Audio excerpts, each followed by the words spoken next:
कारं बिंदु संयुक्तं नित्यं ध्यायन्ति योगिनः कामदं मोक्षदं चैव ओंकाराय नमो नमः।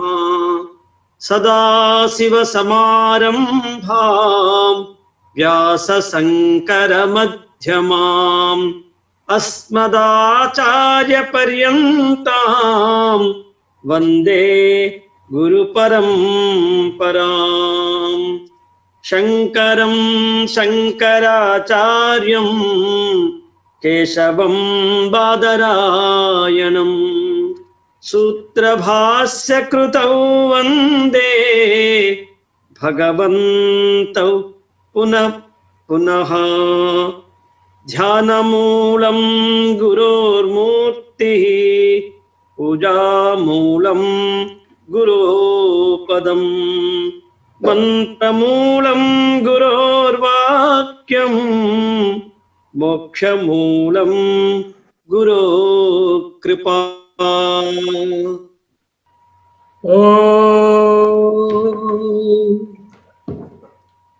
पूर्णमदः पूर्णमिदं पूर्णात् पूर्णमुदच्यते पूर्णस्य पूर्णमादाय पूर्णमेव अवशिष्यते। ओम शांतिः शांतिः शांतिः। सपरियेगात् शुक्रमकायमभृणम् अस्नाविरं शुद्धमपापविद्धम् कविर्मनीषी परिभो स्वयंभूः यथा तच्चतुर्थान् व्यदधाश्च शाश्वतीभ्यः समाभ्यः। स पर्यगात् शुक्रम् अकायम् अव्रणम् अस्नाविरं शुद्धम् अपापविद्धम् कविः मनीषी परिभूः स्वयंभूः यथा तथ्यतो अर्थान् व्यदधात् व्यदधात् लगन परवाल शाश्वतीभ्यः समाभ्यः। శుద్ధమైనటువంటి ఆ ఆత్మ సర్వమును వ్యాపించుచున్నది. దేహము లేని ఆత్మకు వ్రణము గాని గాయములు గాని లేవు. శరలు లేని ఆ ఆత్మ నిర్మలము. ఆ ఆత్మ పుణ్యపాపములచే కొట్టబడేది కాదు. మూడు కాలముల యందరి సర్వ వస్తువులను సర్వ విషయములను తెలుసుకున్నది. సకల బుద్ధి ప్రత్యయములను ఎత్తించే సాక్షి. సర్వోత్కృష్టమైనటువంటి ఆ పరమాత్మ స్వయముగానే ఉండేది. ఆ పరమాత్మ శాశ్వతులైనటువంటి సంవత్సరముల కొరకు అంటే ప్రజాపతుల కొరకు పదార్థములను వాటి వాటి యోగ్యతకు తగ్గట్లుగా విభాగము చేసెను. ఏమిటంటే అన్ని పాస్ట్ టెన్స్లో ఉన్నాయి, మరి ఇప్పుడు ఏమి ఉండవా? No, these are ever present. చేత రాయబడిన పాస్ట్ టెన్స్లో ఉన్నా కూడా ఎవర్ ప్రజెంట్ టెన్స్లో పరమాత్మ వ్యాపించి ఉన్నది అని కాదు, పరమాత్మ వ్యాపించి ఉంటూనే ఉంటుంది.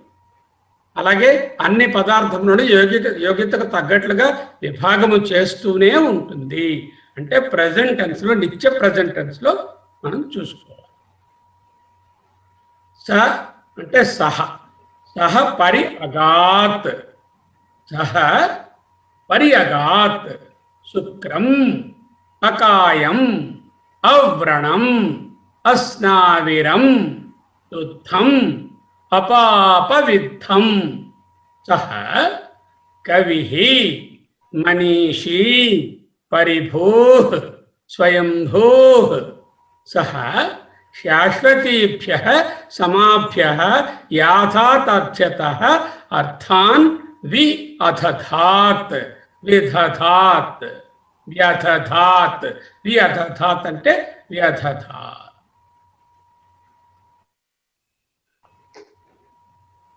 సహ అతడు, ఆ పరమాత్మ, శుక్రం అంటే తేజస్వరూపము, అకాయము అంటే ఇప్పుడు చెప్పారు కదా ఇవన్నీ, శరీరము లేనిది, అవ్రణము అంటే గాయములు లేనటువంటిది, అస్నావిరం అంటే స్నాయువులు లేనిది, అంటే నాడులు సిరలు లేకపోతే టెండన్స్ ఇవి లేనిది, శుద్ధం మాలిన్యము లేనందున పరిశుద్ధమైనది, అపాపవిద్ధం పాపములచే కొట్టబడినది, తాకబడనిది, పొడవబడనిది, పరిశుద్ధమైనది, పరి అగాత్ చేరి అంతటా వ్యాపించి ఉన్నటువంటిది, కవిహి సర్వజ్ఞుడు, మనీషి మనసుకు ప్రభువు, పరిభూ అన్నిటికంటే పైన ఉండేవాడు. చూద్దాం, స్వయంభూ తనకు తానే తప్ప మరి ఏదియు కారణము లేనివాడు. అట్టి అతడు యథాతథ్యత ముందు ఎలా ఉండేదో అలాగే శాశ్వతీభ్య శాశ్వతములైనటువంటి సమాభ్య సంవత్సరముల కొరకు అర్థాన్ సకల వస్తువులను వ్యధధాత్ విశేషముగా సమగ్రముగా నిర్మించను. ఇప్పుడు భగవత్పాదులు ఒక్కొక్కటి సంస్కృతంలో ఏం చెప్పారు దానికి మనకు రవిప్రకాష్ గారు చెప్పారు, దానిని కొంచెం వివరంగా నేర్చుకుంది. సహా అంటే అతడు, పుంలింగంలో ఉంది ఇది సహా అనే మాట. యథోక్త ఆత్మ 6-7 శ్లోకాలలో ముందు మనం చెప్పుకున్నటువంటి ఆత్మ ఏదైతే ఉందో ఆ ఆత్మ, ఆ ముందు చెప్పబడినటువంటి ఆత్మ. పరిసమంతాత్ అగాద్, పరియగాత్, పరిసమంతాత్ అగాద్, అగాత్ అంటే అంతటా చేరినది, అంటే గతవాన్ ఆకాశవత్ వ్యాపి, ఆకాశము వలె సర్వవ్యాపకము అని అర్థం. తర్వాత శుద్ధం అంటే జ్యోతిష్మత్ దీప్తిమాన్, శుక్రం అంటే శుద్ధం అని అర్థం చెప్పారు. శుక్రం అనే దానికి జ్యోతిష్మత్ దీప్తిమాన్ శుద్ధం, శుద్ధము మెరిసిపోయేది, జ్ఞాన ప్రకాశము. అకాయం శరీర అశరీర లింగ శరీర వర్జిత. ఇప్పుడు చెప్పారు కదా 17 తత్వాలతో ఉండేటటువంటి సూక్ష్మ శరీరము లేక లింగ శరీరం ఏమిటో అది లేనిది. అవ్రణం అంటే అక్షతం, రణములు లేనిది, గాయములు లేనిది. అస్నావిరం అంటే స్నావాహ్ లేక శిరాహ్ యస్మిన్ దేనియందు నా విద్యంతే ఇది అస్నావిరం, గాయములు వ్రణములు లేనిది, శిరలు నాడులు లేనిది కనుక అస్నావిరం. అవ్రణం అస్నావిరం అన్నప్పుడు అస్నావిరం అవ్రణం ఇది ఆభ్యాం స్థూల శరీర ప్రతిషేధ. మనకి 3 శరీరాలు ఉంటాయి కదా, స్థూల శరీరము, సూక్ష్మ శరీరము, కారణ శరీరము. ముందు దాంట్లోనేమో శుద్ధం అనడంలో అదేమో మనకి శుక్రం అని చెప్పినప్పుడు అక్కడ ఏంటంటే ముందు దాంట్లో చూడండి మనం ఎలా ఉంటుందో ఒకసారి ముందు దానికి వెళితే మీకు ఏంటంటే అక్కడ మెరిసిపోయేది జ్ఞాన ప్రకాశము శుద్ధము అని చెప్పి సూక్ష్మ శరీరాన్ని నిషేధించారు, కాదు అని చెప్పి. ఇక్కడ స్థూల శరీరాన్ని త్రోసిపుచ్చారు. ఎందుకు? వ్రణములు లేవు, శిరలు లేవు, నాడులు లేవు కాబట్టి. శుద్ధం అంటే నిర్మలం, అవిద్య మలరహితం. అవిద్య అనేటటువంటి మాలిన్యము ఆత్మయందు లేదు కాబట్టి, అంటే ఇక్కడ ఈ మాలిన్యం ఉండేటటువంటిది అవిద్య తలక మాలిన్యమే. మన కోటింగ్ కారణ శరీరం కదా, ఈ కారణ శరీరము నిషేధింపబడింది. ఇంకా అపాపవిద్ధం అంటే ఇది కూడా మళ్ళీ ఏ విధమైనటువంటి పాపములు ధర్మ అధర్మాలు లేక పాప పుణ్యాలు ఇవేవి అంటనటువంటిది మొదలైన బంధహేతువులకే కొట్టబడినది కాదు. ఇక్కడ ఒక ముఖ్యమైన విశేషాన్ని భగవత్పాదులు రాశారు. శుక్రం ఇత్యాదిని వచాంసి పుంలింగత్వేన పరిణేయాన్ని. శుక్రము మొదలైనటువంటి మాటలు ఇత్యాదిని వచాంసి పుంలింగత్వేన పరిణేయాన్ని, పుంలింగంలో చెప్పబడ్డాయి. సపర్యగాత్ ఇది ఉపక్రమ్య కవిర్మనీషి ఇత్యాదిన పుంలింగత్వేన ఉపసంహారాత్. సపర్యగాత్ నుంచి మొదలెట్టి కవిర్మనీషి వరకు ఉన్నవన్నీ కూడా పుల్లింగములోనే చూచుకునవలెను. మధ్యలో కొన్ని నపుంసకలింగంలో ఉన్నాయి కొన్ని పదాలు, అందుకని ఆయన అలా రాశారు. సపర్యగాత్ అని పుల్లింగముతో సహాతో మొదలెడి కవి మనీషి అంటూ పుల్లింగంతో ఉపసంహరించడం వలన శుక్రహ అనకుండా శుక్రమని, అకాయ అనకుండా అకాయం అని, అవ్రణ అనకుండా అవ్రణం అని, అస్నావిరహ అనకుండా అస్నావిరం అని, శుద్ధ అనకుండా శుద్ధమని, అపాపవిద్ధ అనకుండా అపాపవిద్ధం అని నపుంసకలింగ పదాలని వాడినప్పటికీ కూడా ఆ విశేషణములన్నింటినీ కూడా శుక్ర, అకాయ, ఔరణ, అస్నావిర, శుద్ధ, అపాపవిద్ధ అని మార్చుకొని అర్థం చేస్తుంది అంటూ చెప్పారు. ఇంతకీ పరమాత్మ పుల్లింగమా, స్త్రీలింగమా, నపుంసకలింగమా? ఏది కాదు. పరమాత్మ ఏ లింగమునకు చెందినది కాదు. ఏ విధముగా అక్కడ ఉన్నా కూడా అది ఉద్దేశించింది పరమాత్మనే కాబట్టి వాటిలో ఏ విధమైనటువంటి ఆక్షేపణ లేదు. కవి ప్రకాష్ గారు కూడా చెప్పారు, క్రాంతదర్శి సర్వదృక్ అన్నారు. నాణ్యతో అస్తి ద్రష్ట. ద్రష్ట అస్తి అంటే చూచేవాడు ఉన్నాడు. అన్యతో ద్రష్ట అస్తి, వేరే చూచేవాడు ఉన్నాడు. నా అన్యతో ద్రష్ట అస్తి అంటే వేరే చూచేవాడు లేడు. క్రాంతదర్శి సర్వదృక్, అన్యతో ద్రష్ట అస్తి నా. కవి అంటే రాబోదాన్ని, గడపిన దాన్ని, త్రికాలాల్ని తెలిసినవాడు, సర్వమును తెలిసినవాడు, చూచేవాడు. ఏలననా ఈ ఆత్మ చైతన్యమును చూడడానికి అదనంగా ఇంకో చూచేవాడు లేడు అంటూ బృహదారణ్యకం 3:723.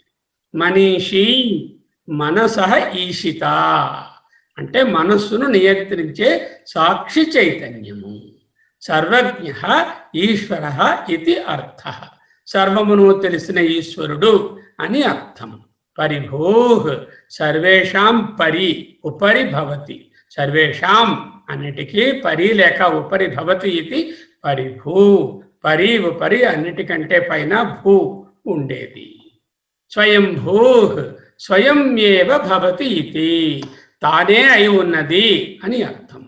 ఏషాం ఉపరి భవతి యహ చ ఉపరి భవతి సహ సర్వం స్వయం ఏవ భవతి ఇది స్వయంభూ. అంటే తెలుగు ఏమిటి? వేటికి భూతాదులు వీటికన్నిటికీ పైన ఉంటుందో, హిరణ్య గర్భస్థానానికి కన్నా కూడా పైన ఉంటుందో అవి అన్నీ తానే అగుచున్నది కనుక ఆత్మ స్వయంభువు అగును. ఇంకా యాథాతథ్యత సహ నిత్యముక్త ఈశ్వర సర్వజ్ఞత్వాత్. యథాతథముగా ఉన్నదాని భావము అంటే దాని స్థితిని, దానిని బట్టి ఎట్లు ఉన్నాయో అట్లే. యథాతథాభావో యథాతథ్యం తస్మాత్. కర్మలు, వాటి ఫలములు, వాటి తాలూకా సాధనములు యథాభూత కర్మ ఫల సాధనత అంటే భూతముల యొక్క కర్మలు, ఫలితములు, సాధనములను బట్టి నిత్యముక్తుడైనటువంటి ఆ ఈశ్వరుడు అర్థములను, అర్థాన్ అంటే కర్తవ్య పదార్థాన్ అన్నారు. అంటే అర్థములు, చేయదగినటువంటి పదార్థములు, వాయువు మొదలైన వాటిని విధించినాడు అనగా ఆ కర్మలు, ఫలములు, సాధనములకు అనురూపముగా విభాగము చేశానని అర్థం. విహితవాన్ యథానురూపం వ్యభజత్ ఇది అర్థ. వ్యధధాత్ అంటే అధధాత్ అని చెప్పుకున్నాం కదా, దానిని విహితవాన్ యథా అనురూపం వ్యభజత్ ఇది అర్థ. అంటే ఈ కర్మలు, ఫలములు, సాధనములు అనురూపముగా విభాగము చేశానని అర్థం. శాశ్వతీభ్య నిత్యాభ్య సంవత్సరాఖ్యేభ్య సంవత్సరమనే పేరు కలిగిన అని పిలువబడే అని తెలిసే ప్రజాపతిభ్య ప్రజాపతులకు ఇది అర్థ అంటూ అర్థం చెప్తారు. శాశ్వతీ సమాభ్య అన్నప్పుడు శాశ్వతీభ్య నిత్యులైన, సమాభ్య సంవత్సరముల కొరకు అంటే కాలపురుషుని కొరకు అంటే ప్రజాపతుల కొరకు విభాగము చేశాను అని అర్థం. ఇక్కడ ఈ కర్మకు ఈ ఫలము నిశ్చితము అనేటటువంటిదే యాథాతథ్యం, పరమసత్యమని కాదు. అలాగే శాశ్వతీభ్య అన్నారు కదా అని ఈ ప్రజాపతులు ఇవన్నీ కూడా కాలాతీతమైన వారని కాదు, కల్పాంతము వరకు ఉండేవారు అనేటటువంటి భావననే తీసుకోవాలని భగవత్పాదులు బోధించారు. సో ఇక్కడతో మనం యథాతథంగా ఆయన చెప్పినటువంటి భాష్యాన్ని చూడటమైంది. కొంచెం లోతుగా అర్థం చేసుకోవడానికి ప్రయత్నం చేద్దాం. ఇవి అందరికీ పైన కనిపిస్తూ ఉంటాయి, మన అందరికీ కూడా. ఇంద్రియాలు, కర్మేంద్రియాలు, జ్ఞానేంద్రియాలు 5+5 చిన్నప్పటి నుంచి నేర్చుకుంటున్నాం. ఈ ఇంద్రియాలే కాకుండా ఇంకా మనకు స్థూల శరీరం, కంటికి గోచరించేటటువంటి శరీర భాగాలు ఏమిటైతే ఉన్నాయో లోపల పైన ఉన్నవన్నీ కూడా స్థూల శరీరంలోనివి. అయితే ఇంద్రియాలలో ఉండేటటువంటి ఆ స్పెషల్ శక్తి ఏది ఉందో చూసారు, ఆ స్పెషల్ సెన్సరీ పవర్, అది మట్టుకు మళ్ళీ సూక్ష్మ శరీరం అవుతుంది. ఆ సూక్ష్మ శరీరంలో ఇప్పుడు మనం చెప్పుకుంటున్నట్టుగా ఈ లింగ శరీరం అన్నా సూక్ష్మ శరీరం అన్నా ఆ లోపల ఉన్నటువంటి మనోబుద్ధి అహంకార చిత్తాలు, అలాగే ఇక్కడ ఉన్నటువంటి పంచ కర్మేంద్రియాలు, పంచ జ్ఞానేంద్రియాలు అన్నీ కలిపి మొత్తం 17 లక్షణాలతో కలిసి, తత్వాలతో కలిసినటువంటిది సూక్ష్మ శరీరం. సరే, ఈ జీవి ఈ స్థూల శరీరంతోని, ఇంద్రియాలతోని, సూక్ష్మ శరీరంతోని, అంటే దేహేంద్రియ మనో సంఘాతంతోని, దేహేంద్రియ మనోబుద్ధి అహంకార చిత్తములు అనేటటువంటి సంఘాతంతో రకరకాల కర్మలను నిర్వర్తిస్తూ ఉంటాడు. పుణ్యకర్మలు, పాపకర్మలు. ఆ పుణ్య పాప కర్మల తాలూకా వాసనలే కారణ శరీరంగా ఏర్పడి ఆత్మ చుట్టూ ఒక పొరవలే ఉంటాయి. ఈ కారణ శరీరంలో కోడెడ్ ఫార్మ్లో ఏదైతే ఉన్నదో అదే వచ్చేటటువంటి సంవత్సరానికో, వచ్చే 10 ఏళ్లకో, వచ్చే జన్మకో కారణమవుతుంది. కాబట్టి దీనిని కారణ శరీరం. వాట్ ఈస్ కారణ శరీర? కారణ శరీర is the coded form of all the activities that are conducted by the స్థూల సూక్ష్మ శరీర సంఘాత. That is coded and enveloping the జీవి in the lower layer or inner layer. That is called the Karana Sarira. This traverses from birth to birth and is the cause of future life, either in this life or beyond this life. So, ఇంద్రియములు, స్థూల శరీరము, సూక్ష్మ శరీరము, కారణ శరీరము. సాధారణంగా ఇంద్రియాలు స్థూల శరీరంలో భాగంగానే చెప్పుకుంటాం కాబట్టి మనకు స్థూల శరీరము, సూక్ష్మ శరీరము, కారణ శరీరము అంటే ది స్థూల body or the gross body, the subtle body and the causal body అంటూ 3 ఉన్నాయి. ఈ 3 ఎక్కడున్నాయి? దేహేంద్రియ సంఘాతం. ఇక్కడే కదా మనకు ఉన్నటువంటి అనాత్మ వస్తువులన్నీ.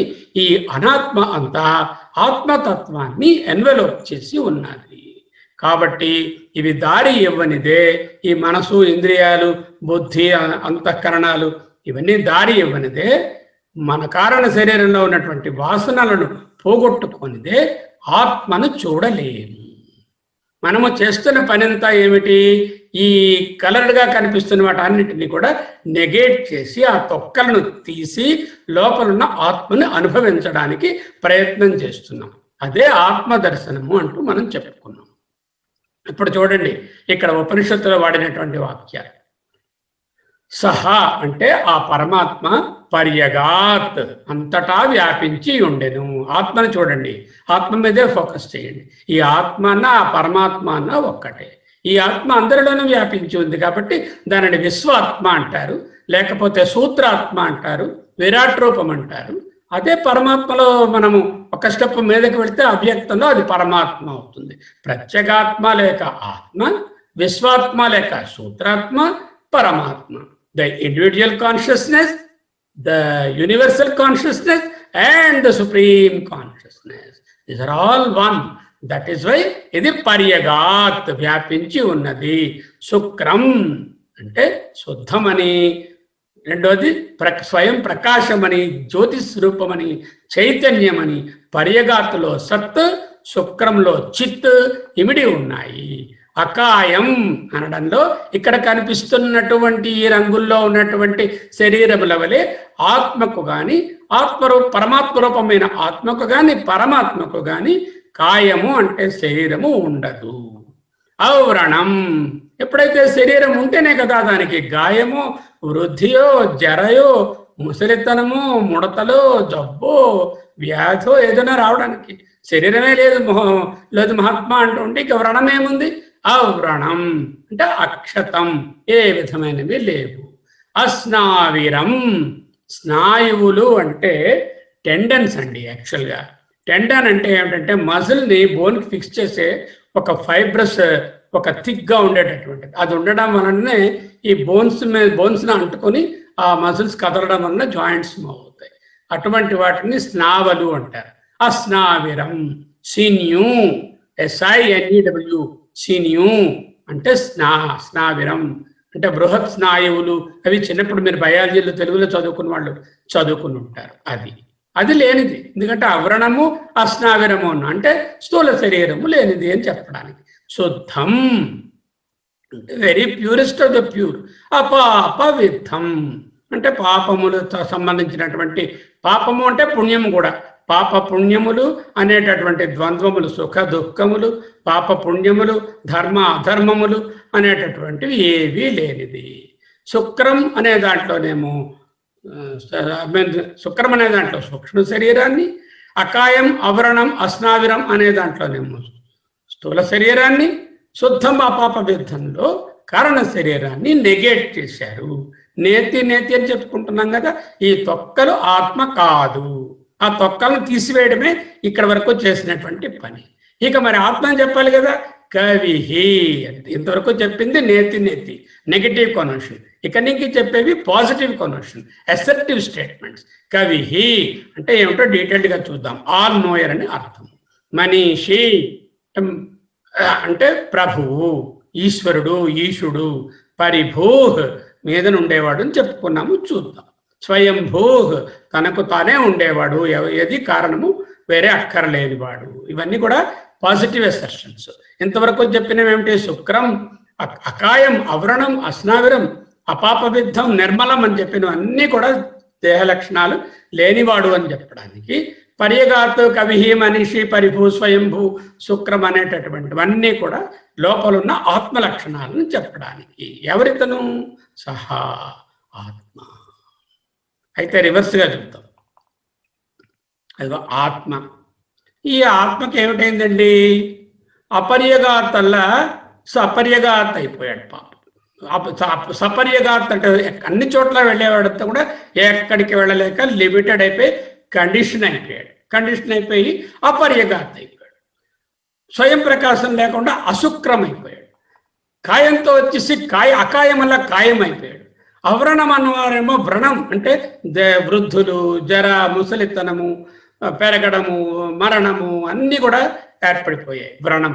స్నావిరం మజిల్స్, బ్లడ్, ఫ్లెష్ అన్నీ ఏర్పడిపోయాయి. అంటే స్థూల సూక్ష్మ కారణ శరీరాలు అన్నీ ఏర్పడ్డాయి. వాటి వలన రకరకములైన పనులు చేసి శుద్ధం అన్నదల్లా అశుద్ధమైపోయాడు. అపాపవిద్ధం వల్ల పాపవిద్ధమైపోయాడు. ఆ తర్వాత ఏంటంటే కవిహి అంటే అపరిమితమైనటువంటి సర్వజ్ఞత పోయి పరిమితమైనటువంటి మేధతో, పరిమితమైన దీంతో అయిపోయాడు. అక్కడ ఈశ్వరుడుగా ఉన్నాడు, ఇక్కడ దాసుడుగా అయిపోయాడు. మనిషి ఇక్కడ దాసుడు అయిపోయాడు. అక్కడ పరిభూ అంతా దేశకాలాలకి పరిచ్ఛేదానికి లోబడిన వాడైపోయాడు. అక్కడ ఏంటి? స్వయంభూ అంతా. ఇక్కడ స్వయంభూ కాదు కదా, కారణం ఉండి వికారములు కలిగినటువంటి దేహేంద్రియ సంఘాతంతో కూడిన నామరూపాలు కలిగినటువంటి ఒక ఆత్మగా కానీ, లేక ఒక ప్రత్యేగాత్మగా కానీ, లేకపోతే ఈ విశ్వాత్మక కానీ శరీరమును కలిగి ఉన్నాడు. అంటే దేశకాల వస్తు పరిచ్ఛేదమైనటువంటి అనాత్మగా మనకు కనిపిస్తున్నాడు. అయితే అసలు తత్వం ఏమిటి? మొదట చూసిన స్లైడ్లో లాగా ఆత్మతత్వమే. దాన్ని ఎలా తెలుసుకుంటాము?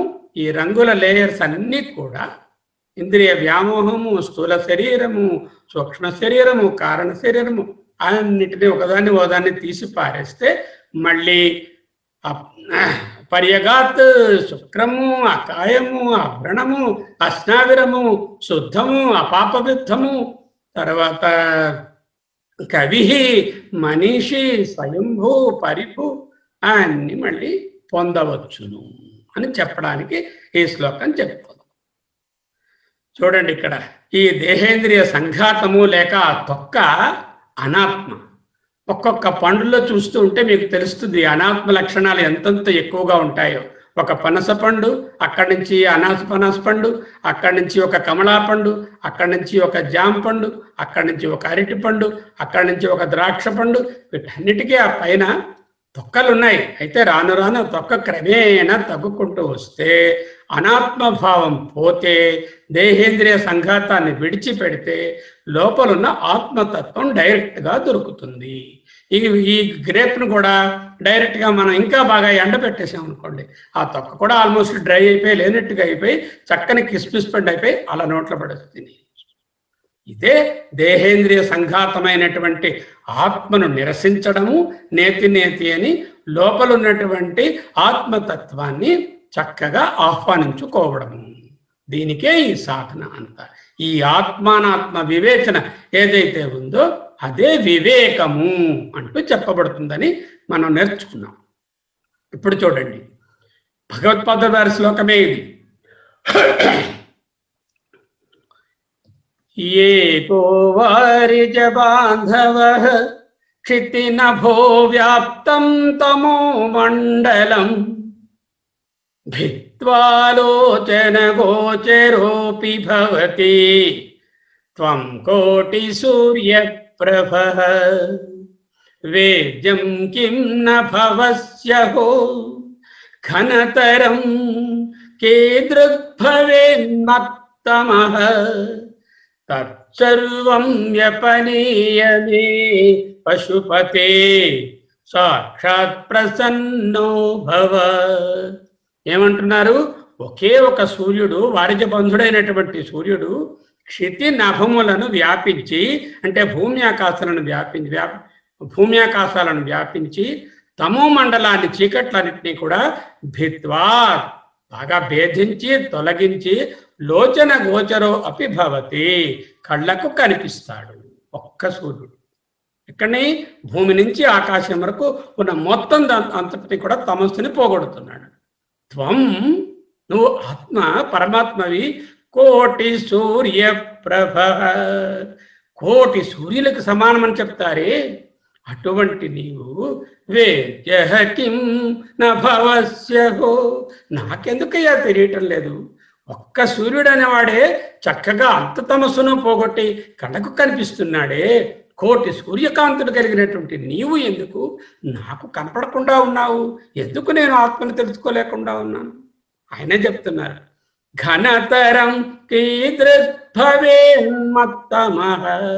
మత్తమః నా యొక్క తమస్సు, నా యొక్క అజ్ఞానము, నా యొక్క అంధకారము, నా యొక్క దేహాత్మభావము, నా యొక్క అవిద్య, కీదృక్ ఎటువంటిదోనయ్యా ఇది?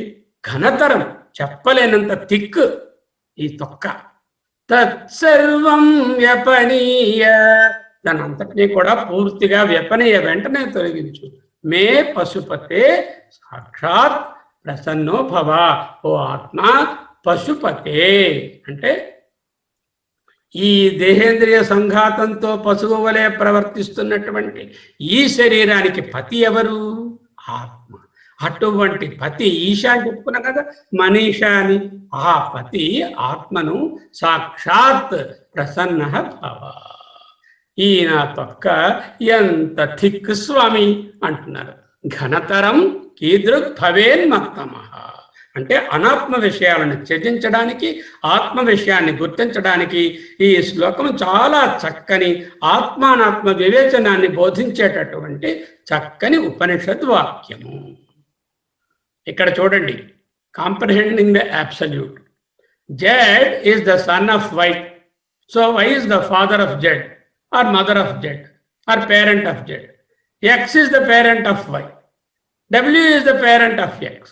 V is the parent of W. U is the parent of V. అలా వెనక్కిపోతూ ఉంటే C is the parent of D. B is the parent of C. A is the parent of B. But who is the parent of A? అయిపోయి ఏం చేస్తాం? That means at some point you have to say this has started de novo. From then onwards, the effects have come. Parent ante cause, child ante effect. So B is the effect of A is the cause of B, or C is the effect of B, or B is the cause of C.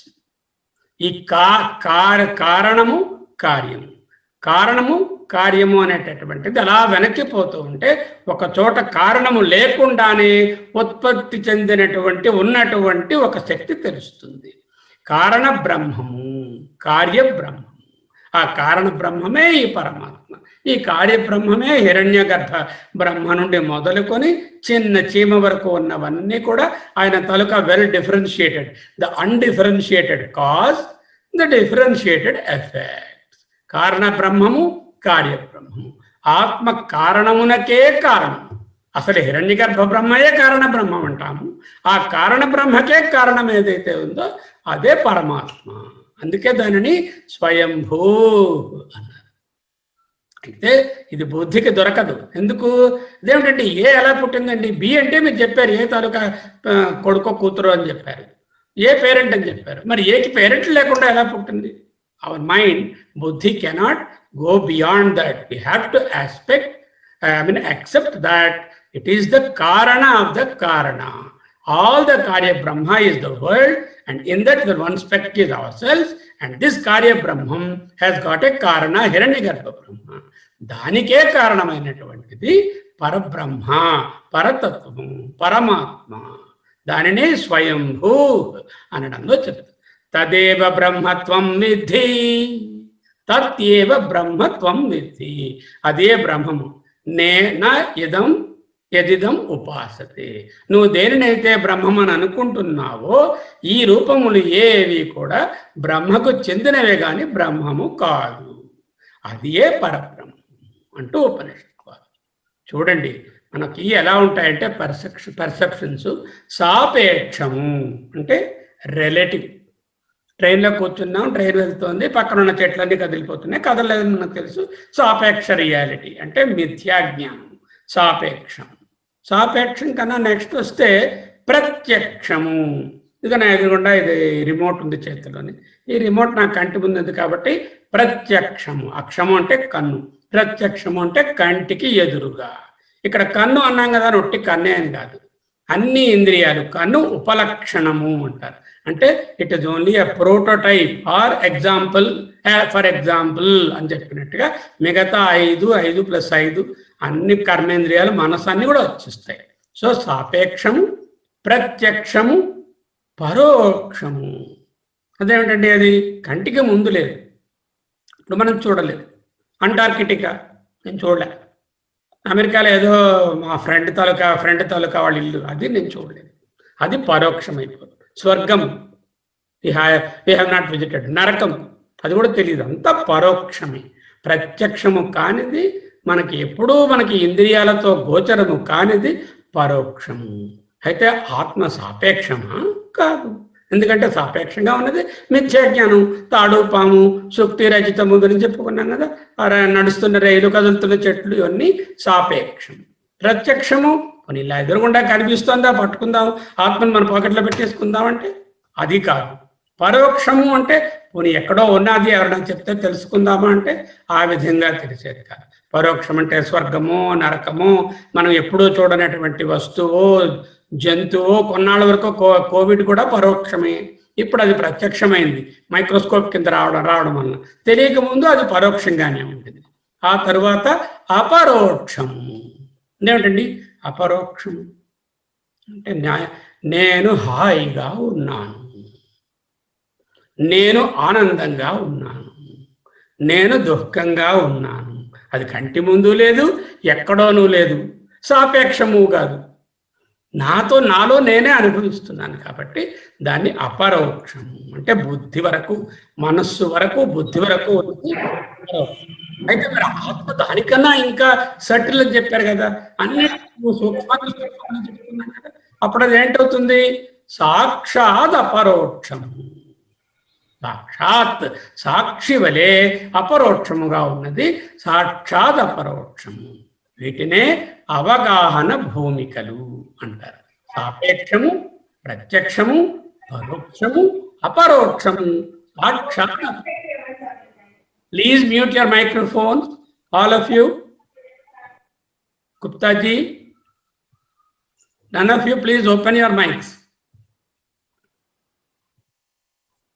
Okay, సాక్షాత్ అపరోక్షం okay, so ఇది మనకి తెలుసుకోవాల్సింది. Next ఇంకా చూడండి, కన్ను అనేది ఇక్కడ చెప్పారు. ఆ ప్రత్యక్షం అంటే కన్ను అనేది చెవితో విన్నది కూడా ప్రత్యక్షమే కదా, అంటే డైరెక్ట్గా తెలిసినటువంటిది ఉపలక్షణంని గ్రహించాలి. ఇంకా చూడండి, స్నావిహి అంటే సిన్యు, SINEW, రెండిటికి ఒకటే ఒక మదర్ లాంగ్వేజ్ ఉంటుంది. ఆ లాటిన్ సంస్కృతము చాలా దగ్గరవి కాబట్టి ఆ పేర్లు అలా వచ్చాయి. సిన్యు అనేది లాటిన్ వర్డ్. టెండన్, అస్నావిరం, ఆత్మ is not the gross body. ఉపాసనలో స్థూల రూపాన్ని భావిస్తాం. రాముని ఉపాసన, రామచంద్రుని, కృష్ణ పరమాత్మని ఉపాసిస్తాం. అలా ఉపాసించినప్పుడు వారిని సాకార రూపముగా ఉపాసించడం న్యాయమే. ఎందుకంటే వాళ్ళు పురాణ పురుషులు, లేకపోతే ఇతిహాసంలో ఉన్నవాళ్ళు, ఐతిహాసిక పురుషులు, హిస్టారికల్ ఫిగర్స్. వేరే ఈశ్వరుడు, విష్ణువు, కుమారస్వామి, గణేశుడు వీళ్ళందరూ పురాణ పురుషులు. వారిని ఉపాసించేటప్పుడు సింబాలిక్గా ఒక విగ్రహాన్ని పెట్టుకున్న దాంట్లో ఉన్నటువంటి తత్వాన్నే ఉపాసించాలి. తరువాత నెసైన్స్ అనేటటువంటిది అవిద్యకి సరి అయినటువంటి పేరు. Fundamental ignorance called nescience. Nescience అంటాం. అవిద్య, మాయ, అజ్ఞానము, దేహాత్మ భావన, భిన్న భావన, ప్లురాలిటీ. చీకటిని మనం పొట్లం కట్టగలము? చీకటి ఉందా అసలు? ఏంటంటే రోజు కరెంటు పోతే మా ఇంట్లో రాత్రిపూట చీకటి చూస్తున్నాం కదా, చీకటి ఎలా లేదంటారు? అసలు చీకటి పొట్లం కట్టగలమా? తూకం వేయగలమా? అసలు ఉంటే కదా పోవడానికి. ఉన్నది వెలుగే, మనమే తెలియక చీకటి అనుకుంటున్నాం. ఇలా లైట్ వేసి అలా పారిపోయింది. దానికి ఏ విధమైన వ్యాక్యూమ్ క్లీనర్లు ఇవి అవి ఏవి సూపర్ సాపర్లు అక్కర్లే. అనుభవానికి వస్తున్నదే అంటే నిజానికి లేదు, అంటే ఉండి లేదు. మిథ్యాజ్ఞానం వలన అవి అంటే ఈ అజ్ఞానం అనేది కలుగుతుంది అని చెప్పడానికి. అగ్ని పొగలాగా పాప పుణ్యాలు కలిసే ఉంటాయి. అగ్ని ప్రజ్వలనం, మంచి జ్యోతిస్వరూపం, పొగ ధూమము, దాని నుంచే వస్తుంది. పాపం అంటే పుణ్యమే ఉంటుంది. ఉపనిషత్తులలో ఎక్కడైనా పాపము అంటే సింబాలిక్గా, ఉపలక్షణంగా పుణ్యపాపాల జంట అని అనుకోవాలి. వాటితో చేరినవే సుఖ దుఃఖములు, ధర్మాధర్మములు. అధర్మము అంటే ధర్మము కూడా దాని వెనుకనే ఉంటుంది. ప్రతి పుణ్యంలోనే కొంత పాపము, ప్రతి పాపములోనే కొంత పుణ్యము కలిసే ఉంటాయి. అంచేది పాప పుణ్యముల జంట అనే అపాపవిద్ధం, అంటే పుణ్య పాపములు రెండూ లేనిది అనే చెప్పుకోవాలి. పాపము లేనిది పుణ్యాల మూట ఆత్మ అని చెప్పకూడదు. ఓకే, సంస్కృతంలో లింగం అనేటటువంటిది word specific, not meaning specific. అది అర్థం చేసుకోవాలి. అందుకే అక్కడ నపుంసక లింగం ఇది అదే చెప్పారు కదా అవన్నీ. కళత్రం అంటే భార్య, దారాహ్ అన్న భార్య. కళత్రం అనేది నపుంసకలింగము, దారాహ్ అనేది పుల్లింగము, శిలా అన్నది స్త్రీలింగము. శిల అనేది మనకు తెలుసు కదా, ఒక ప్రాణివాచకం, దాన్ని స్త్రీలింగం అంటాం. మిత్రం, మిత్రహ అంటే పుల్లింగం, మిత్రం అంటే మళ్ళీ నపుంసకలింగం. అంటే పదం తాలూకా అర్థాన్ని బట్టి కాదయ్యా, అక్కడ ఉండే పదాన్ని బట్టి లింగము ఏర్పాటు అవుతుంది. తర్వాత మనం ఎప్పుడు కూడా ఇవన్నీ తెలుసుకోవాలంటే we need to be revolutionary in our thinking. ఊరికే యాక్సెప్ట్ చేసేయకూడదు కన్సర్వేటివ్గా. Must have an analytical mind, a creative intelligence. Then only we can discover or uncover the ఆత్మ in us and remove all the layers that are covering it. కవిహి అన్నారు భగవత్పాదుల వారు, క్రాంతదర్శి అన్నారు. ఏమిటండి ఇది? ఇంద్రియ అతిక్రాంతదర్శి, ఇంద్రియములను దాటి ఇంద్రియాతీతమైనటువంటి చూపు. ఇంద్రియ అతిక్రాంతదర్శియే క్రాంతదర్శి అన్నారు ఆయన. సామాన్యుడు కంటితో ఏదైనా చూసి తెలుసుకుంటాడు. విజ్ఞాని ఇలా చూపించామనుకోండి, ఆయన ఏదో రిమోట్లా ఉందండి అంటాడు సామాన్యుడు. అదే ఎలక్ట్రానిక్ ఇంజనీర్ దీంట్లో ఇలా ఉంటుంది, అలా ఫంక్షన్ చేస్తుంది, బట్ విజ్ఞానంతో దీన్ని ఇంకా ఇలా చేయొచ్చు, ఇంతకన్నా చిన్నది చేయొచ్చు, ఇంకా దీన్నే ఇంకో రిమోట్తో కంట్రోల్ చేయొచ్చు, ఇలాంటి విజ్ఞాన విషయాలు చెప్తాడు. కవిహి అంటే ఆత్మ చైతన్యంగా చూస్తాడు, ఆత్మ చైతన్యంతో చూస్తాడు కదా, ఆత్మ చైతన్యంగానే చూస్తాడు. ఆత్మ చైతన్యం సర్వాంతర, సర్వభావం, సర్వాత్మభావం. అదే కవిహి. మనము జగత్తును కాలము అనేటటువంటి ఒక పట్టకం, ఒక ప్రెజంలోంచి చూస్తాం. ఏదట చూడండి, ముందు మనం ఏ అనుభవాన్నైనా, ఏ వస్తువునైనా సరే ముందు టైంలో ఫిక్స్ చేసేస్తాం. ఇది ఉందనుకోండి, ఇది కొని 2 ఏళ్ళు అయిందండి, ఇంకో 1 year తర్వాత ఇది పోతుందండి. ఈ రోజు నేను ఇక్కడ ఉన్నానండి, ఈ ప్రవచనం ఇప్పుడు ఉందండి, రేపు అలాంటిది ఉంటుందండి, ఎల్లుండి జరిగిందండి, నేను చిన్నప్పుడు ఇలా ఉండేవాడిని, ప్రతిదీ కూడా ఆ టైంకి రిలేట్ చేస్తాను అనమాట. కాల ప్రమాణం చెప్పకుండా ఒక్క విషయాన్ని మనం మాట్లాడాలి. అలా మాట్లాడినంతసేపు నేరోగానే ఉంటుంది. కాలాన్ని కొంచెం దాటి చూడగలిగితే కాలాతీతమైన తత్వమే కవి. ఏమిటి తెలిసింది? కవి అంటే క్రాంతదరిసి, ఇంద్రియ అతిక్రాంతదరిసి. ఎప్పుడు ఇంద్రియానికి అతీతంగా చూశారో దేశకాలాలకి అతీతంగా చూడడం వస్తుంది, ఆత్మ చైతన్యంగా చూడడం అవుతుంది. అదే కాలాతీతమైన తత్వము. In time everything appears divided. When there is time, మా గ్రాండ్ మదర్ అప్పుడు ఉండేవారు, మా ఫాదర్ తర్వాత ఉండేవారు, మా పిల్లలు తర్వాత పుట్టారు, టైంలో డివైడ్ అయిపోయారు. Once you transcend time, what happens? A vision of continuity comes. Then everybody will become in one continuum.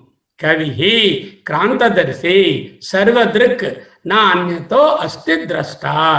ద్రష్టా అస్తి, చూచేవాడు ఉన్నాడు.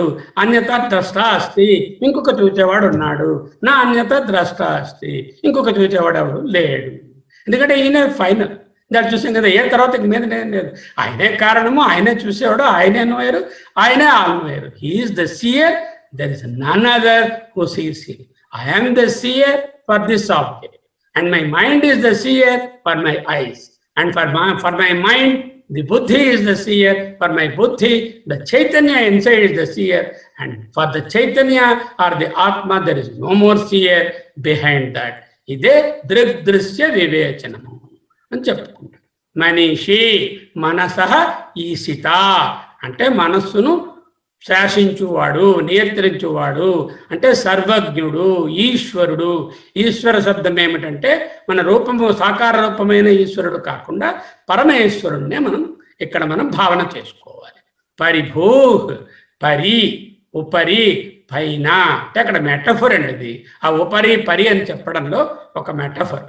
నా వెనకాల గోతులు తీస్తున్నారండి అన్నాను అనుకోండి, వెనకాల చూసుకుంటే ఏమైనా పొయ్యి ఉంటుంది అంటే అక్కడ, అంటే ఇట్స్ ఓన్లీ ఏ మెటఫర్. పైన అనేటటువంటిది. పై అధికారి అంటే కరెక్ట్గా నాకు పై ఫ్లోర్లో ఉన్నాడని కానీ, లేదంటే నా మీద బెంచ్ వేసుకుని ఇక్కడ కూర్చున్నాడని కానీ అర్థం కాదు కదా. అలాగే పైన అంటే ఉపరి, పైన, above, beyond, get away from the vertical model. ఇలా ఉన్నట్టుగా ఊహించకుండా పరమాత్మ అనేసరికల్లా ఏదైనా మనకు పరమాత్మ ఇక్కడ లేడని అర్థం అనమాట. చూసుకోవాల్సిందే యాక్చువల్గా ఇక్కడ ప్రార్థన చేయదలిచింది. ఇలా చూడక్కర్లా. Get away from the vertical model, beyond. కాలిఫోర్నియాలో ఒక ఆనంద ఉన్నారు, ఆయన పేరు బియాండ్ ఆనంద. వాళ్ళ గురుగారు వాళ్ళ పేరు పెట్టారు. సో బియాండ్ ఆనంద అని. స్టెఫెన్ హాకింగ్స్ ఒక్కసారి ఏదో ఒక లెక్చర్ ఇవ్వడానికి కూర్చున్నారు. ఈ స్టెఫెన్ హాకింగ్స్ అందరికీ తెలిసి ఉంటుంది కదా, ఈ భూమి కింద పడిపోకుండా ఎలా అలా ప్లానటరీ పొజిషన్స్లో అలా ఉంటుంది అనే విషయాన్ని సైంటిఫిక్గా ఏదో ఎక్స్ప్లెయిన్ చేయాలని కూర్చున్నాను. ఇంతట్లో 90 ఏళ్ళ ఆవిడ లేచి, ఏమిటి నువ్వు ఇంత చిన్నపిల్లలా ఉన్నావు, ఈ మాత్రం కూడా నీకు తెలియదా, భూమి ఎలా పడిపోకుండా ఉందో తెలీదు నీకు అంటే, ఏంటమ్మా చెప్పండి మీకు తెలుస్తాను. కింద తాబేలు ఉందయ్యా, తాబేలే భూమిని మోస్తుంది. బైబిల్లో తాబేలే భూమిని మోస్తుంది అంచేత ఆవిడ తెలిసిన తాబేలు ఉందిగా, మళ్ళీ ఈయన ఎందుకు రీసెర్చ్ చేయడం అని ఆవిడ అనుకున్నది. అయితే ఆయన అడిగారు కొంచెం తెలివిగా, అమ్మాయి తాబేలు ఉందన్నారు, మరి తాబేలు దేని చేత మోయబడుతోంది, తాబేలు దేని మీద ఉందంటే ఆవిడ ఆలోచించి, down till the end it is only తాబేలు, nothing else, tortoise till the end అన్నారు. సో ఇక్కడ బియాండ్ అనే కాన్సెప్ట్ని చెప్పడానికి ఈ విధమైనటువంటి విశ్లేషణ.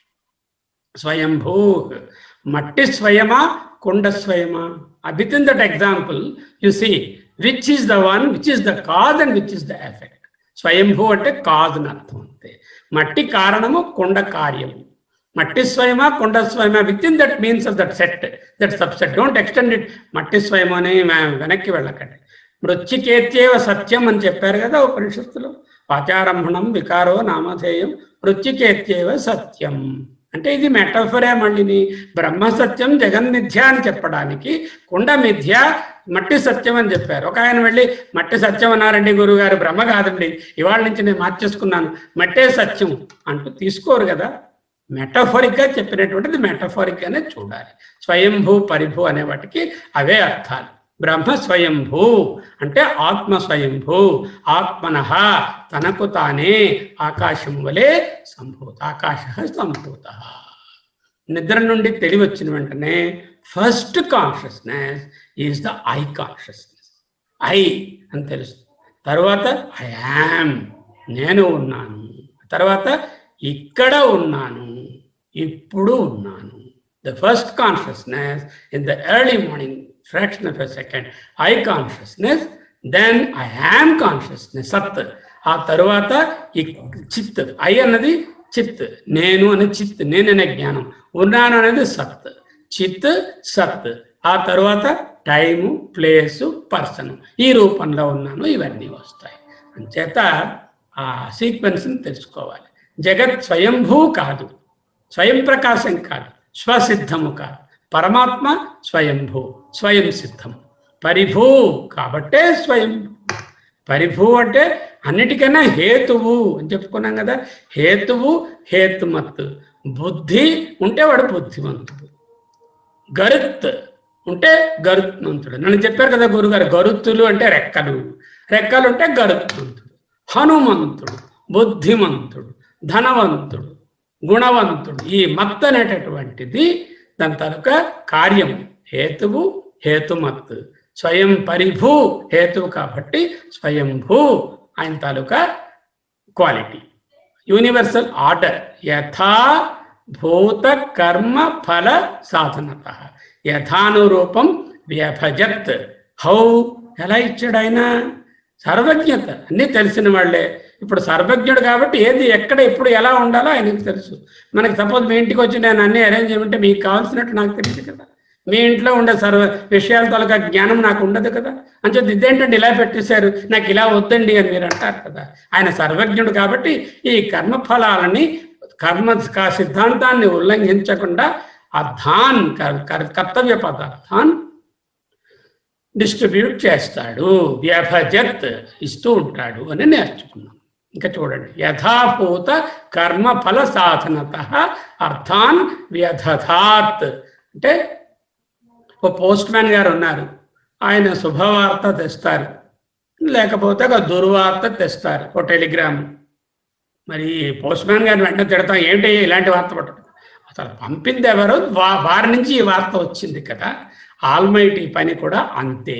ఆ కర్మ ఏమిటో దానికి ఫలితము.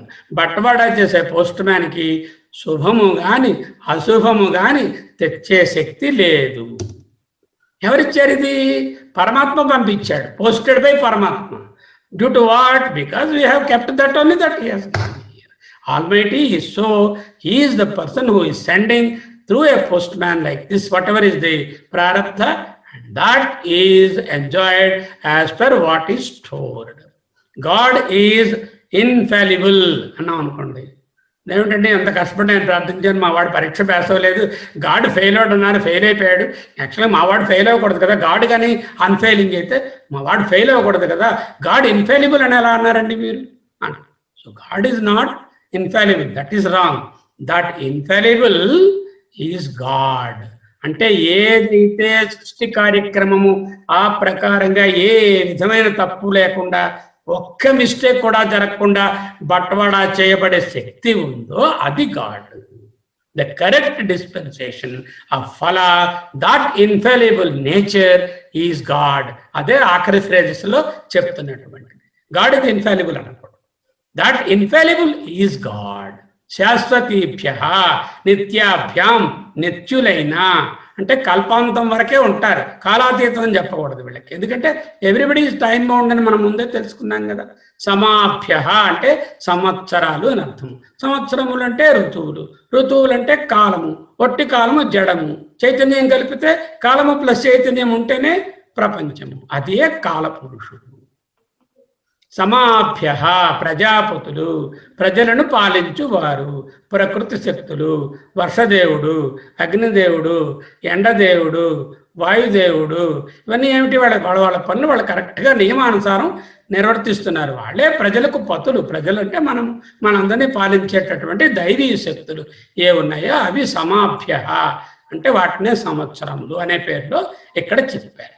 The supreme power that conducts the universe in it's perfect order is the పరమాత్మ.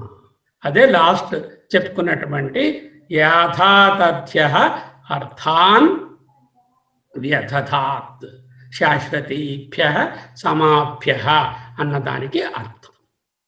Okay, here is this particular shloka is a word painting of the eternal. వర్డ్స్తో పెయింట్ చేస్తే ఎలా ఉంటుందో చక్కగా అలా చెప్పారు. ఆల్ కాంప్రహెన్సివ్ ఆత్మ. Bhagavad-pada quotes this verse very often in his various bhashyas. The adjectives here have a particular eye and an order of deep significance, as we have already seen. Saparyagat goes around omnipresence అని చెప్పడానికి all pervading word. The three layers of nescience, gross, subtle and causal are negated in various phrases. The greatest sin in us is our nescience. మన అవిద్య. ఏమిటి నెసైన్స్ అంటే ఈ దేహాత్మభావం కలిగి ఉండడము, అనాత్మ విషయాలలో పూర్తిగా తాదాత్మ్యం చెందిబడడం. పరిభూ conveys the transcendence from the దేహాత్మభావ ఇంటు ద ఆత్మభావ. This is the transcendental nature. Omnipresence, transcendence, away from nescience, away from the three gross, subtle and causal bodies. The language of negation is used in some phrases, and exalted assertion is painted a vivid picture in the entire slokam. The post can be explained that there is no ghost. There is a post and ghost confusion for one particular person. We want to explain him what the real post is and remove the ghost from his mind. There are two ways. First, you prove the delusion and say that the ghost is a mithya. That is one way. The other way is actually show him the post and the ghost automatically goes away. So this is one way is negation, the other way is assertion. Guided cognition and then disprove the delusion. Prove that it is delusion. After not this, it is not void. మొన్న ఎవరో అడిగారు మొట్టమొదట మన స్వామీజీ చెప్తున్నారు, sir ఇవన్నీ నేతి తీసిమంటారు బయట ఆత్మహత్య శూన్యమా? కాదు. It is not void, it is not a non entity but a dynamic existence. The చైతన్య is there. This expression Kavi here is so profound, it is all-knower, omniscient, omniscience. The final phrases show the omnipotence, the omnipresence, the transcendence, the absolute negation of nescience, and the omniscience and the omnipotence. All are painted so beautifully in this particular verse. Hats off to the great Rusis. They have learned so much of in-depth things that these people have packed into this verse. ఇప్పుడు గీతా శ్లోకం చూడండి, ఒక homework ఇది. కవిం పురాణం అనుశాసితారం అణోరణీయాం సమనుస్మరేద్యః సర్వస్య ధాతారమచింత్య రూపం ఆదిత్యవర్ణం తమసః పరస్తాత్. Right, left hand side 5 + 6 11 ఫ్రేజులు ఇవ్వబడ్డాయి. పర్యగాత్, శుక్రం, అకాయం, ఆకాయం కాదండి, అకాయం, అవ్రణం, అస్నావిరం, శుద్ధం, అపాపవిద్ధం, కవి, మనీషి, పరిభు, స్వయం. వేదవ్యాసుల వారు శ్రీకృష్ణ పరమాత్మ ద్వారా మనకు 8 పాయింట్స్ ఇటుపక్క అందించారు. వీటిని వాటికి మ్యాచ్ చేయండి. అక్కడ కవి ఇక్కడ కనిపిస్తే కవి కనిపించేస్తుంది మీకు. ఆ పురాణం అన్నది కూడా ఇంకో 9వ దీనికి తీసుకోండి. కవిన్ పురాణం 9వది అనుకోండి. నేను మార్కెట్ తప్పు చేశాను. 9 తత్వాలు అటుపక్క ఉన్నాయి, 11 తత్వాలు ఇటుపక్క ఉన్నాయి. వీటిని మ్యాచ్ చేసి పోస్ట్ చేయండి. అండర్స్టాండింగ్ ఎంతవరకు వచ్చిందో తెలుస్తుంది. కవిం 1, పురాణం 2, అనుశాసితారం 3, అణోరణీయాంశం 4, అనుస్మరేద్య 5, సర్వస్య ధాతారం 6, అచింత్య రూపం 7, ఆదిత్యవర్ణం 8, తమసః పరస్తాత్ 9. ఇక్కడ పర్యగాత్, శుక్రము, అకాయం, అవ్రణం, అస్నావిరం, శుద్ధం, అపాపవిద్ధం, కవి, మనీషి, పరిభూ, స్వయంభూ అంటూ చెప్పారు. సపర్యగాత్ శుక్రమకాయమవ్రణం అస్నావిరం శుద్ధమపాపవిద్ధం కవిర్మనిషి పరిభూ స్వయంభూ యాథా తథ్యేత్ అర్థాన్ వ్యథాత్ శాశ్వతీభ్యః సమాభ్యః. ఓం పూర్ణమదః పూర్ణమిదం పూర్ణాత్ పూర్ణముదచ్యతే పూర్ణస్య పూర్ణమాదాయ పూర్ణమేవావశిష్యతే. ఓం శాంతి శాంతి శాంతి.